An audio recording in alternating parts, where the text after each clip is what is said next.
Welcome everyone. This is part of our asynchronous event with Community Plus Values and a couple other partners within the university.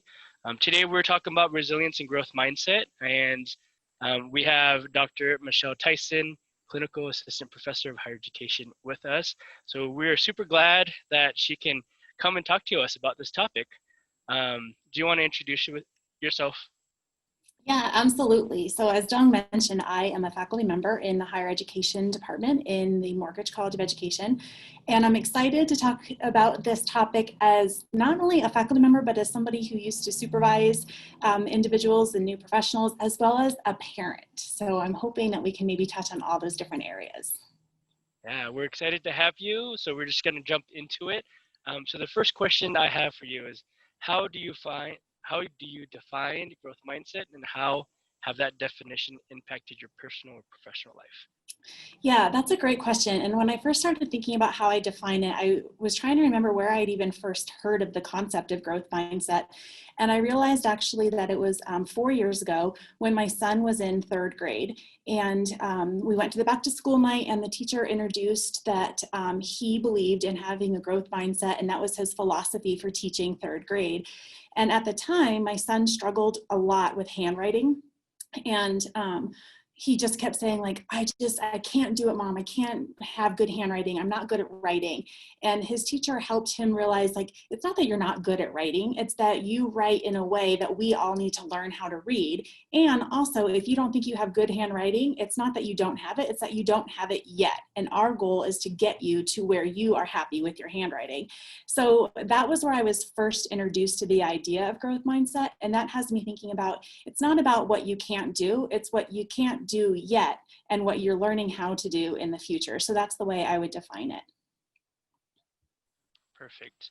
Yeah, I like how you touch on the socialization aspect of growth, as well as things that we are socialized with and maybe not are able to do it yet. The second question I have for you is, growth mindset is learned through education and lived experiences.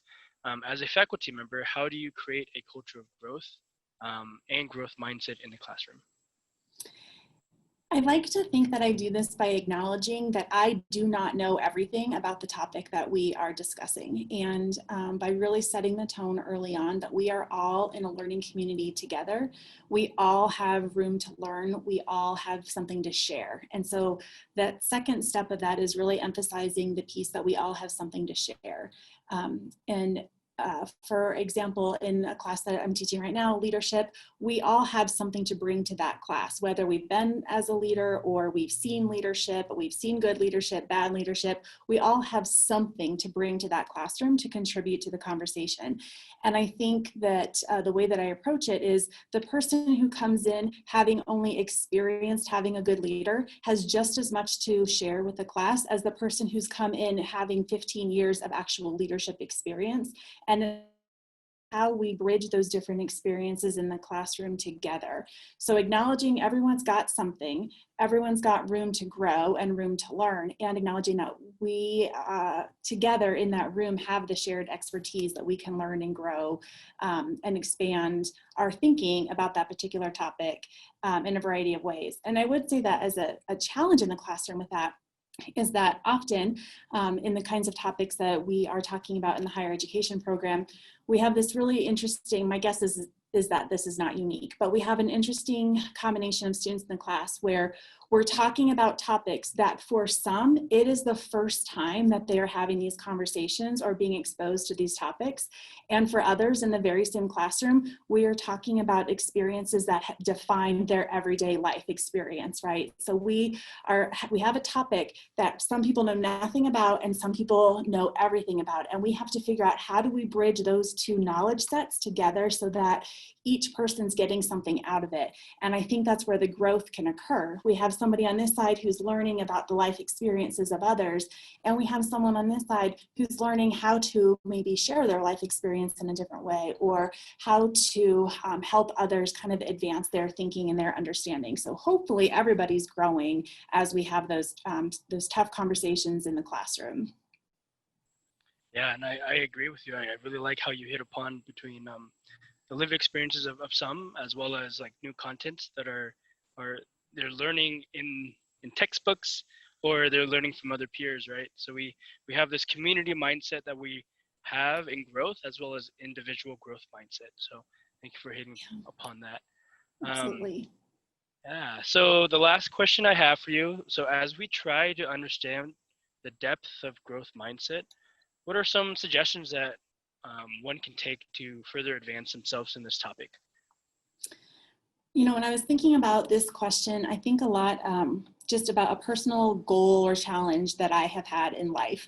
I've always been the person who, I wouldn't say that I was always the most confident, but I was always the person that was willing to try anything, except when it came to like physical fitness. That always made me really nervous. And a couple years ago, I decided that my goal was I was going to run a half marathon. I didn't know how I was going to get there or what I was going to do, but I was going to figure out how to do it. And so I think about this from a personal experience, just in terms of how did I prepare to get ready for the half marathon? And I have since done several of those half marathons, but it was all about setting one goal for this week. And then once you met that goal, setting the next goal for the next week. And when you meet that one, what's the next one? So I think a lot about what are the small goals that we can set for ourselves that are achievable, right? We don't want to set goals that are so far in the distance that we can't get there. If my goal was to run 13 miles, I needed to start by running mile number 1. And so for me, having those smart, achievable goals were really important. And so I think a lot about that in terms of how we can grow right now. What's something we want to learn? What's something we want to do? What's an experience that we want to have? And how do we set that first step goal for next week to achieve that longer goal in the end? Yeah, and I think it has to do, what you're talking about is curiosity a little bit, Yes. right? To be Yes. curious of the end, as well as with the process. That was actually going to be like my final tip, is just follow your curiosities and see where it takes you. So I love that. Yeah, that's perfect. Do you have any other tips or tricks that you want to mention to this group? I'm trying to look through my notes here and make sure that I'm not forgetting anything that I wanted to say. One thing that I should mention is that I'm not a perfectionist and I'm an absolute optimist. So for me, doing something perfectly has never been the goal. It's about doing things well. And my own personal definition of that is how to do other people meet their goals and see where their growth can be. But I've never been a perfect person. It's never been a goal to be perfect. It's just been a goal to try and do it.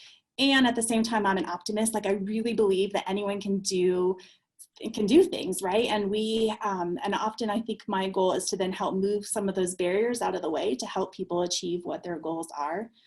And I think the last thing that I want to mention is that I fully acknowledge my own privilege as I say that I'm an optimist and that I'm not a perfectionist, is that my experience as a white woman, I've realized that I haven't had to be perfect. And I want to just share that I recognize that those concepts might not be the same, and what the definition of resilience and perfection might look different to folks of color and to others that have had different life obstacles than I've had. So I just want to mention that as well.